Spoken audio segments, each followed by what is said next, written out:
Good afternoon, everyone, and welcome to Northumberland Zoo on YouTube. My name is Maxine, and thank you so much for tuning in. On today's episode, it's going to be a bit of a weird one. I wasn't really sure what to film, but I tell you what I haven't done for a little while is do like a general zoo walk around and a little tour. So I thought I would take you on a little wander around, see if there's anything new since the last time you visited. I know some of you haven't necessarily been to the zoo, so you might want to see what it actually looks like. So here we are in the main entrance and our gift shop facility.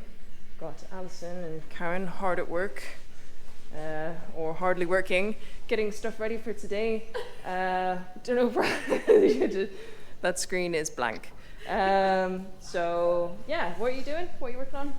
We're going to find some more capybaras. All right. Because we need them. We're going to the middle unit now. Okay. What's our most popular toy at the minute? Capybaras. I would say Capybaras. Yeah. Mad. So yeah, there you go. The life of the soft toy retail shop. So yeah, we got all kinds of stuff that we sell here. A lot of the stuff is this kind of thing. We've got our own branded merch. If you've never been in, these little snow leopard toys with our zoo branding on them. These are made from recycled plastic bottles completely, which is great. So we're making that move towards this kind of eco-friendly soft toys, and it takes time to do that. And like even like the little toys like these, bioplastic, a lot of times, especially, if you go to like the seaside or any little gift shops, you do get a lot of like plastic tat.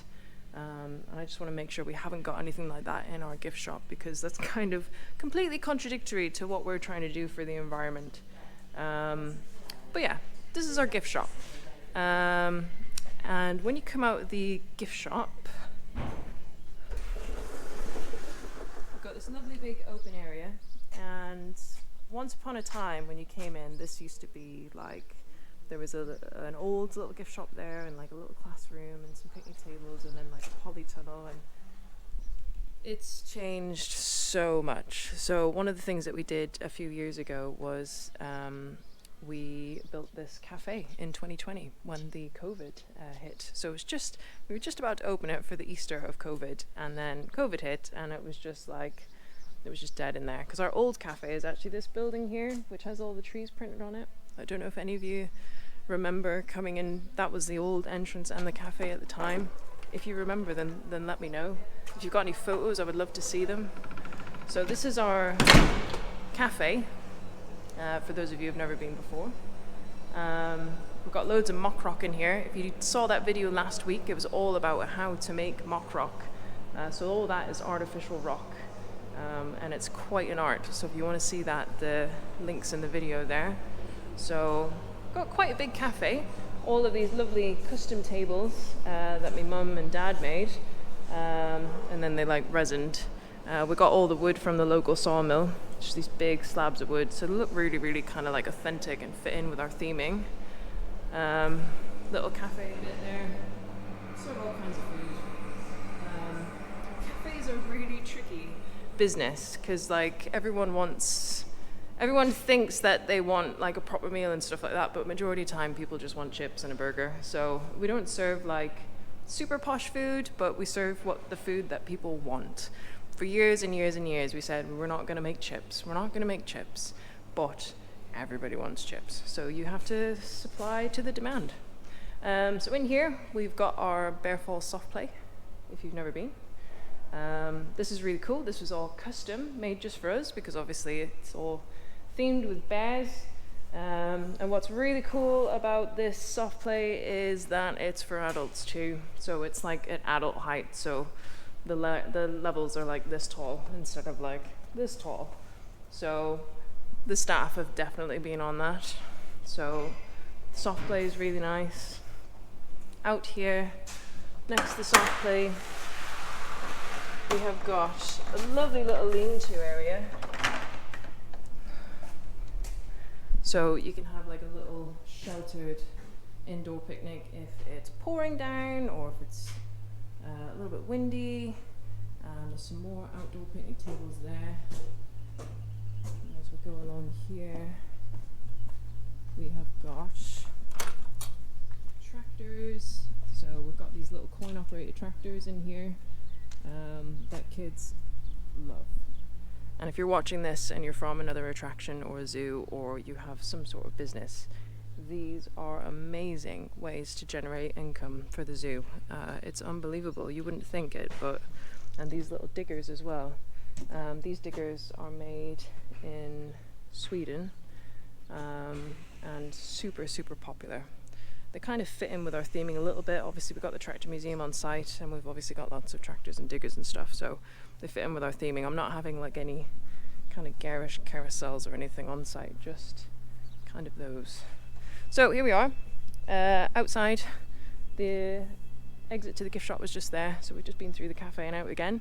This is our little outdoor picnic area that's right next to the entrance. The first exhibit straight in front of you is the prairie dogs, extremely popular. But this one here is one of our newest exhibits that came in last December. We opened it in December, but we got the bats in October. So this is our Livingston fruit bat exhibit. For those of you who don't know anything about Livingston fruit bats, they are the third largest bat in the world. Hey Simon!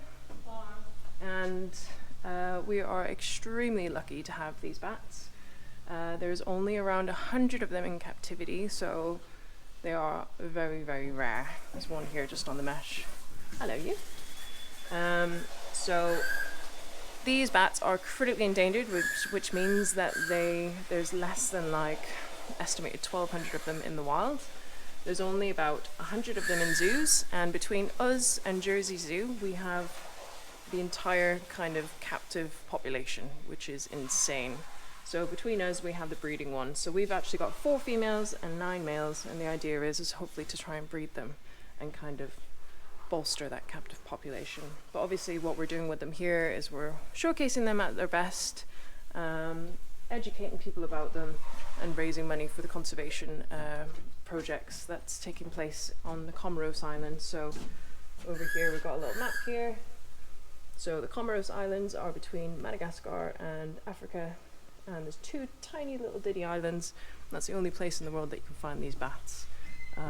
So yeah, we're hoping to raise quite a bit of money for saving the Livingston fruit bats and their habitats out there. It's a really tricky country, the Union of the Comoros, because they are one of the most fastest developing countries, where their population and their size has grown 75% in the last 20 years. It's insane.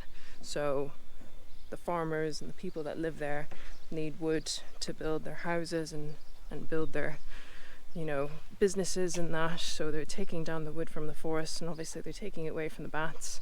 The bats might be feeding on some of their crops, so because that's all they know over there in the Comoros, they know that they live on that island and they see those bats. They don't see them as particularly special. There's a distinct lack of education there, but from their point of view, they need to live. So you can't condone them for it. So there's a lot of education needs done. So we're working with the Dahari NGO, who are responsible for trying to protect those bats. So it's a big project.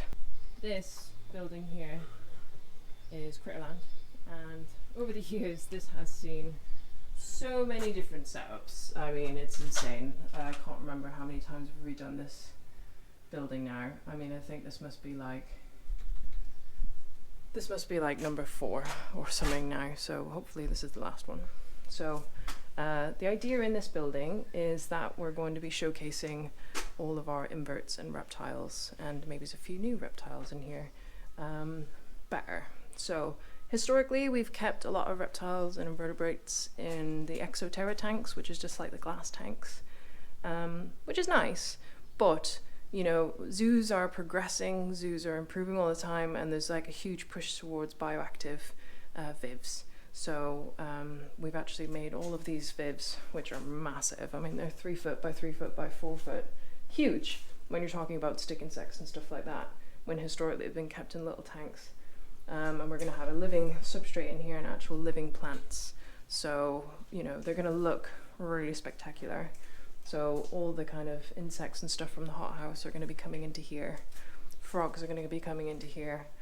There's the tree and the boulder that we made in last week's mock rock workshop, which is looking pretty cool. It's drying up. Got to do a bit of work on that. Over here, we've got a new exhibit, which I'm not going to announce yet, but watch this space because I'm super excited about that one. And as we go through here, this used to be, as you can see, this used to be sugar glide and long-nosed pot roe, but they're in our new nocturnal bit now. This is going to be for red-footed tortoises. So we've got some tortoises coming in. So we'll actually have 3 species of tortoise on site. So sulcatas, leopards, and red-footed. So there's a lot of planting. We're going to have a lot of actual real live plants in there as well, which is cool. This one here, this used to be the armadillos. I don't know if you can see that, it's a little bit dark. But in here, we're going to have one side will be armadillos and the other side will be tortoises. And obviously you can see that there's these massive holes in the wall. It literally took days to knock a hole through that wall. But that is so that we can give the animals outdoor access, which is super important. And it's something that the armadillos certainly have been lacking. And we just want to make it better for them. So yeah, there's a little hole there. So this is the armadillo side. And that's a massive hole because obviously the sulcata tortoises get massive. In here is not the grey mouse lemur. It's going to be Bug, our savannah monitor. And then we're going to have some more little spider tanks. But the idea is, obviously, once upon a time, you would come in here, get to here. This was all nocturnal, it was very dark. Then you would turn around and go back out again. But we've kind of thought ahead now. So we're going to take this door off. So you go straight through into our nocturnal bit. So you may or may not be able to see me, but around here, in here, we have got our mouse lemurs. There's a super cute video on our YouTube channel of our mouse lemurs and sugar gliders when they first moved in. So the mouse lemurs are in this enclosure. We strongly recommend that when you come into the nocturnal bit that you actually let your eyes adjust. Because it does make a big difference. You'll be able to see a lot more. Obviously coming in from the outside on such a bright sunny day like today, you've got no chance. You just literally just need to stand here for a few minutes and wait. And I can see there's a little mouse lemur on the floor over there. I don't know if you'll be able to see it though, but he's just pinging around. He's gone. Up the tree, over there. You know, he might come over and say hello, but whether or not you can see him, he's just over there in the light. Then we got a new exhibit on the corner here, and I've been really bad because I haven't put a sign up for it yet, so apologies, but some of you might have seen it and might have seen what they are already. But there's one there on the glass. Bloop. It's just like looks like a slug, to be honest. But in here, there's a whole stack of them, so good luck spotting them. But we have got the red-eyed tree frogs in here, and there's a few different ages. So we've got some youngsters in here and some slightly bigger ones as well. And they've got like a whole active pond waterfall. Again, this is one of those bioactive ones.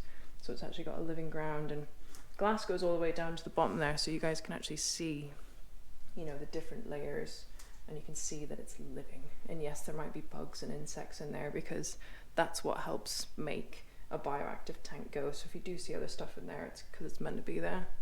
So yeah, there's one little froggy up there. One of the coolest things about the red-eyed tree frogs that we've noticed since we've got them, and this is something that we totally missed, but Kim, our deputy head keeper, came running over to me and she's like, oh my goodness, did you know that red-eyed tree frogs change colour? And I was like, what? And she was freaking out because she came in on the nighttime to check on these frogs and they were purple. And I was like, that doesn't sound good. And she was panicking, thinking that they were sick.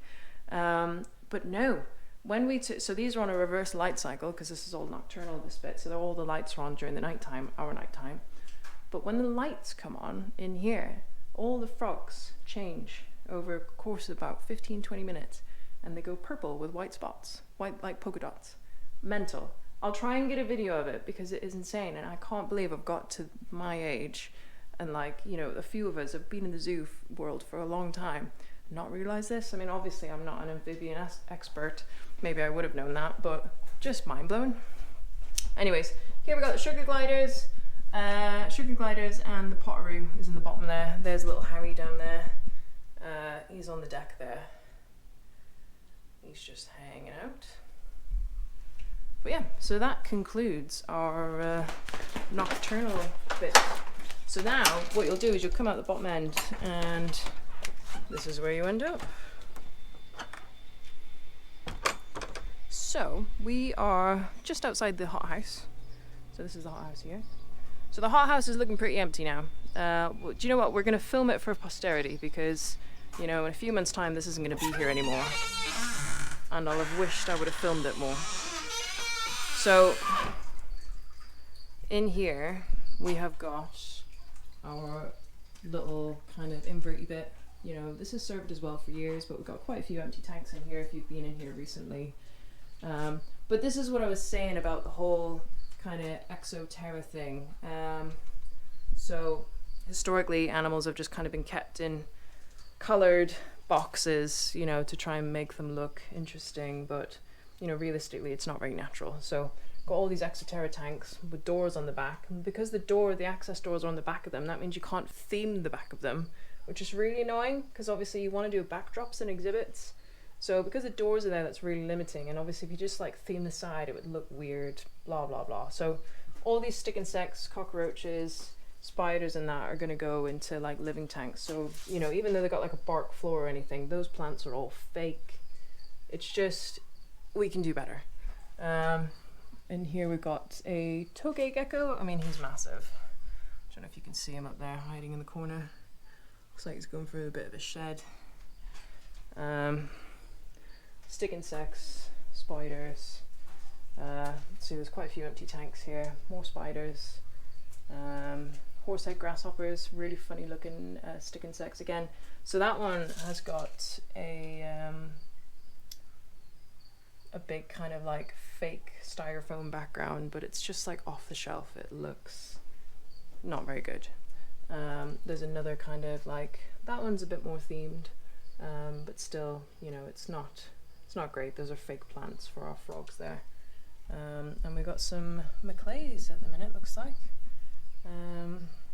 which again, we can do so much better. And then our frogs are over here in the corner as well. So it's funny how, you know, zoos evolve. I mean, we've been a zoo since 2015, so 8 years. So you build something and you build it as good as you can, but you know, it doesn't take long before you look back and you go, actually, do you know what, we can do this better. So out here we've got our blue-tongued skink and the turtles. I think, is this, all right, now Chinese water dragon as well. So all these guys are going to be moving over. The turtles are actually going to be moving to a new home. They're going to go to a rescue place that's got like big ponds and stuff, just because we don't think we can provide them with what they really need here. And with map turtles being an invasive species, it's not really something that we want to promote too much. So they'll be moving. This exhibit is now empty. This has been so many things over the years. This used to be leopard tortoises originally and sulcatas. Then it became, gosh, I can't remember what it was. No, I think it was still tortoises because we converted a little bit over there and turtles was in the window there. But then it became African greys, and then the African greys moved out last year, and then it was marmosets. Well, the marmosets have moved out as well. So marmosets have actually moved down to Hobbledown, which is a zoo down south. They were looking for some, and again, we are not in a position to provide them with a brand new enclosure right now. We can always get them back in the future. It's not an issue. It's just right now, because we're going to take this building down, I haven't got anywhere to put them. I'd rather they had a better life than being kept off show somewhere. So we've got tortoises here in the corner. They're all hanging out. Look at the size of them. Now, we're going to be splitting the leopard tortoises and the sulcata tortoises as we move on, just because This one down here is a sulcata, an African spurred tortoise, and that's a leopard tortoise there. Now this one here can get to be like 5-6 times the size, whereas they don't get massively much bigger. So it's not very good to keep a giant tortoise with a dinky tortoise, and you shouldn't be mixing them anyway. So finally, with this new kind of indoor bit, we'll be splitting all of our species of tortoises out so that they're all completely separate. Then up here, we've got our savannah monitor in here. He's probably hiding down in the bushes somewhere. This is all empty, and currently just in here we've got our armadillos. So they'll be moving over soon so that they'll actually get outside access, which will be great for them. Now historically, this bit here used to be like a lovebird guinea pig aviary. I don't know if anybody remembers that. We even used to have mini golf. This bit here used to be like a picnic table, like picnic area. And the mini golf used to be in here because there's some tiny little holes in the floor in random places. And if you ever wondered, why are there holes in the floor? It's because we had a random mini golf course in here. So that hole like attaches to that hole there. So the mini golf balls would come out. I don't know if we've covered the rest of them, but yeah, there used to be mini golf in here, which is mental. And then that bit where the inverts and stuff is, that used to be a giant pond. So it was full of like koi. Yeah, it's just weird how it goes, but it's a really nice building that we built a long time ago, and you know, it's just not fit for purpose. And the location of this building, with it being so close to the front entrance, so obviously you can see that's where the gift shop and entrance is, that's the back of the prairie dogs there. This bit, because of where this building is, it causes a massive like bottleneck down the side between this building and the Nocturnal bit, and it's just uncomfortable on busy days. So this footprint here, we can knock this down and open this up and make it into like a really kind of open, airy, kind of welcome quarter for the zoo. And I think it will be a lot better. It'll make things a lot better for the summer, because trying to get out past this hothouse is just a nightmare some days. So there we go. Yeah, it won't be long. So if you want to see the hothouse before it gets knocked down, come down to the zoo, because I don't think it'll be here by the summer somehow. My dad's chomping at the bit to get it down. This is the outdoor marmoset aviary that used to have the marmosets in it. And yeah, and that originally that had the parrots in, and originally before that it was a tortoise pen. So the tortoises have got access out the back there at the minute, which is really sad because no one can see them. So what we're probably going to do when we kind of knock the hothouse down is, this is a really nice green space. We've got some nice trees here, so we're probably going to leave this green space and probably still make like an outdoor tortoise paddock so people can still see them. So here we are. We're down at the Meerkats now. Harvest mice just there. That's our little breeding facility. That's where we breed them for release in Northumberland. Then we've got our meerkat enclosure here, which is pretty big. And got our little group of meerkats in here. Look at them all enjoying the sun. You know what? You lot have literally got no worries in life, have you? Yeah, I didn't think so. This is a non-breeding group of meerkats, so we don't breed them. Maybes again in the future, but we lost our dominant male and female probably like 2 years ago. So I think there was only one boy in here, I think. I can't remember the ratio now, but either way we castrated one or spayed another, so we don't breed them anymore. But once these guys move on, or once we, they kind of, all die out, we'll probably get a new group of meerkats, or maybe look at a different species. I don't know. But they're here for now, and they're enjoying life. This has seen so many different transformations over the years as well. I mean, this space, this footprint, used to be a chicken pen to start off with. We had some light Sussex chickens in there. Again, if you remember that, let me know. So we had these white chickens in here, and then we had 2 separate meerkat enclosures for a while with like a wooden cabin in between where you could walk into the cabin and see the indoor areas of the meerkat pens. And that was mental, because obviously keeping 2 groups of meerkats next to each other was tricky. And Then we decided to knock it all down and build one big enclosure and make it a bit more themed. So it is pretty cool, but it is still a very old exhibit, but it still looks good. There's a house there, which we'll have a look at in a second. In here, we've got our British wildlife. So we've got our on-show harvest mice enclosure, which they are super duper cute. They're probably having their breakfast. Yeah, it's that time of morning. Morning, kids. How you doing? So harvest mice are the UK's smallest mammal, and they're also the only mammal with a prehensile tail in the UK. So that basically means that they can wrap their little tail around objects and use it like a fifth limb. So in this enclosure is a non-breeding enclosure because we can't control the breeding. We don't know who is breeding with who, so it's just all boys. So they're just purely for on-show.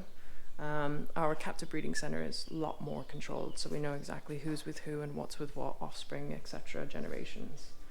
Over here we've got our white claw crayfish exhibit. So this is our on-show tank where you can usually see a crayfish, but there's two in the bricks there. I don't know if you can see them very well or not, but they like bricks. They love sitting in these little crevices. So this is our little facility that I've got set up.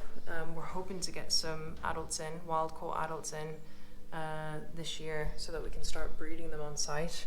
But there's a lot of licensing and stuff involved in catching wild-caught white-clawed crayfish. So hopefully we'll have some news soon. So out here we'll just have a quick look at the outdoor meerkat house. So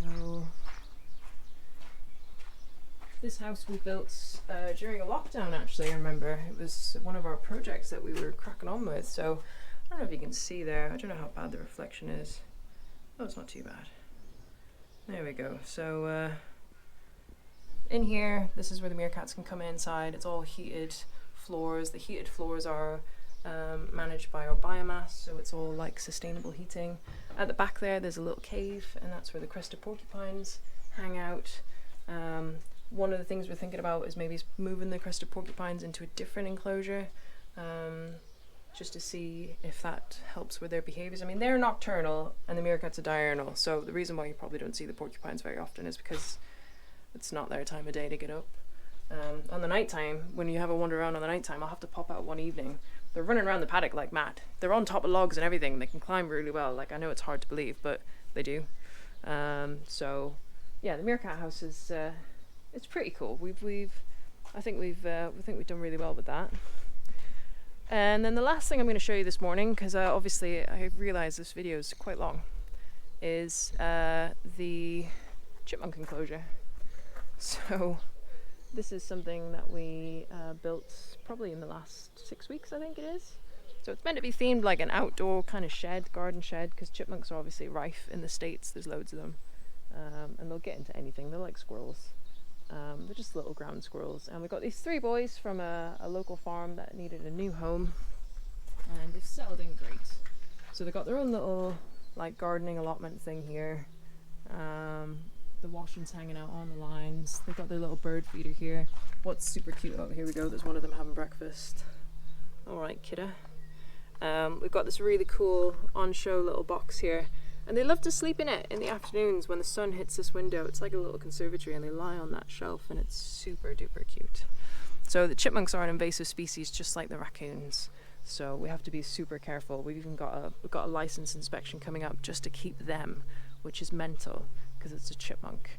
You know, you can keep so many things in the zoo and not necessarily need as strict a license as what you do for these, because these guys are classed as invasive because if they escape, they could quite easily survive in the UK, and they could cause absolute havoc to our bird species, our plant species, and all kinds of stuff. So the last thing they want is these to escape. But we've got 3 boys anyway, so they're not going to breed. I did say this was going to be the last one, but actually, because we're here, we might as well say hello. These are tree porcupines. You don't get to see them out very much. Again, they're a very nocturnal species. You can just see him on the back shelf there, having his breakfast. These guys are ridiculously cute. Also a little bit naughty. They've got a lot of quills on them. They're called Pinecone and Quill. Pinecone's the male, Quill's the female. The reason why he's called Pinecone, oh you can see him through there, is because when they're babies and they come out, they literally look like little pine cones. They are super cute. So there he is having his breakfast there. Oh, what a great way to end the video, to see our pine cones. See the porcupines having their breakfast. The other thing that's really interesting is that when you walk past this enclosure, you might get a massive like whiff of body odor. Don't worry, it's not you or the person next to you. It's these guys. They have the most horrific smell. Have you smelt it? They who smelt it dealt it. And this is their indoor enclosure as well, so if you can see one, the other one's probably inside, tucked away on the shelf somewhere. We're going to put a little lean-to on this so the reflection's not so bad. But yeah, anyways, I hope that you enjoyed that little tour to this point. I feel like this video is really long. What I'll do next week is we'll start from here, we'll have a look in the Wild Theatre, and I'll take you on another little trip. And if you've got any questions about anything you've seen today, then drop them in the comments, I'll answer them next week. And if you can think of any questions of anything in particular that you want to see for next week, then do let me know. Thank you so much for everyone who's subscribed to our channel already, it means so much. And if you haven't subscribed already, then please do. We post videos every single Thursday, and if there's anything you want to see in particular, then do let me know. Anyways, have an awesome week, and I'll see you next week.